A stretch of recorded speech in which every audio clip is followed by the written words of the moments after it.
November 15.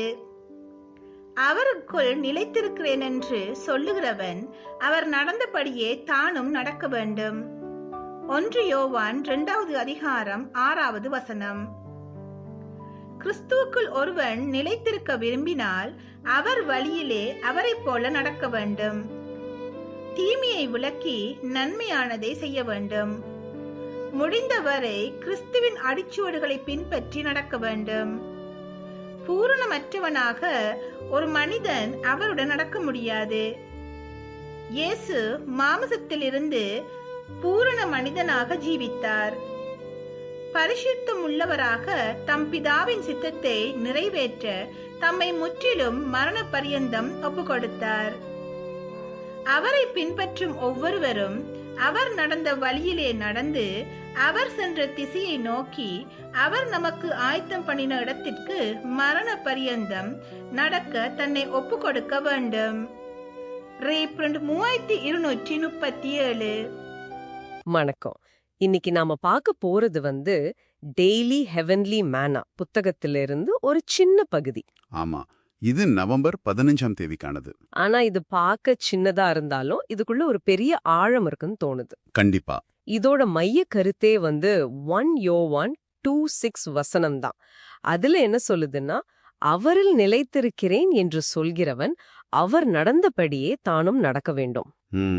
சரி, இந்த வரி கேக்குறதுக்கு ரொம்ப எளிமையா இருக்கு. ஆனா அவர் நடந்தபடியே நடக்கிறது அப்படிங்கிறதுக்கு என்ன அர்த்தம்? அததான் இன்னைக்கு கொஞ்சம் ஆழமா பார்க்க போறோம். இது ரொம்ப முக்கியமான கேள்வி. ஏன்னா இந்த ஒரு வரிய நிறைய பேர் தப்பா புரிஞ்சுக்க வாய்ப்பு இருக்கு. எப்படி சொல்றீங்க? அதாவது அவர் நடந்த மாதிரி நடக்கணும்னு சொன்ன உடனே நமக்கு என்ன தோணும்? இயேசு மாதிரி ஒரு தப்பும் பண்ணாம பிழையே இல்லாம ஒரு பரிபூர்ணமான வாழ்க்கைய வாழணும்னு ஒரு அழுத்தம் வரும். ஆமா ஆமா, அது இயல்புதானே? இயல்புதான். ஆனா இந்த பகுதியே அந்த தப்பான புரிதலை முதல்ல உடைக்குது. இது அவரை போல பரிபூர்ணமா இருக்கிறத பத்தி இல்ல. ஓ, ஒரு நிமிஷம். அப்போ பரிபூர்ணமா இருக்க முயற்சி பண்ண வேண்டாமா? தப்பு செஞ்சா பரவாயில்லையா? நல்ல கேள்வி. அங்கதான் விஷயமே இருக்கு. ஆதாரம் ரொம்ப தெளிவா சொல்லுது. இயேசு தன் மாம்சத்தில் கூட பரிபூர்ணராக இருந்தார். சரி. ஆனா நாமெல்லாம் ஒரு குறையுள்ள உடலில் இருக்கோம். இந்த வித்தியாசம் ரொம்ப முக்கியம். அதனால இலக்கு அவரை போல பிழை இல்லாம இருக்கிறது கிடையாது. ஓ, அப்போ நான் இத்தனை நாளா தப்பாதான் புரிஞ்சிட்டு இருந்திருக்கேன். ஒரு சின்ன தப்பு செஞ்சா கூட பெரிய குற்ற உணர்ச்சி வருமே. அதுதான் இந்த பகுதி என்ன சொல்லுதுன்னா, உங்க கவனம் பரிபூர்ணமா இருக்கிறதுல இருக்க வேண்டாம். அப்போ எதுல இருக்கணும்? அவர் நடந்த அதே வழியில், அதே திசையில், அவர் அங்கீகரித்து நிறுவிய அதே குறிக்கோளையும் தரத்தையும் நோக்கி நடக்கணும். திசை, டைரக்ஷன். அப்போ இதுதான் முக்கிய வார்த்தையா?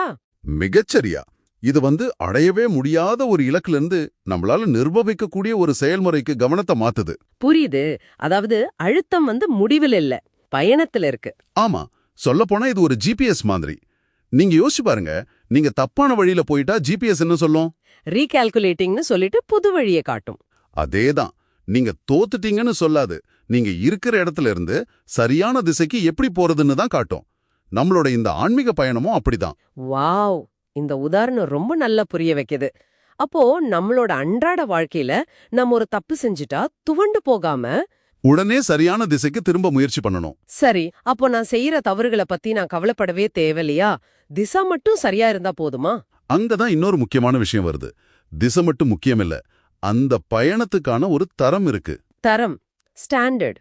ஆமா, இயேசு அமைத்த அந்த குறிக்கோள் மற்றும் தரம். நம்மோட ஒவ்வொரு செயலும் ஒவ்வொரு முடிவும் அந்த உயர்ந்த தரத்தோட ஒத்துப்போதான் பார்க்கணும். புரியுது புரியுது. அதாவது இலக்கு, அந்த தரம். ஆனா அந்த இலக்க நோக்கிய பயணத்துல தடுமாற்றங்கள் இருக்கலாம். அது தோல்வி கிடையாது, அப்படிதானே? சரியா சொன்னீங்க. உங்க அழுத்தம் ஒருபோதும் தப்பு செய்யாம இருக்கணுங்கிறதுல இல்ல. ஆனா நீங்க விடாப்பிடியா அந்த சரியான திசைய, அந்த உயர்ந்த தரத்தை நோக்கி இருக்கீங்களாங்கிறதுல தான் இருக்கு. அப்போ மொத்தத்துல அவர் நடந்தபடியே நடப்பது அப்படிங்கிறது பரிபூரணத்தை அடையறதில்ல. இல்ல.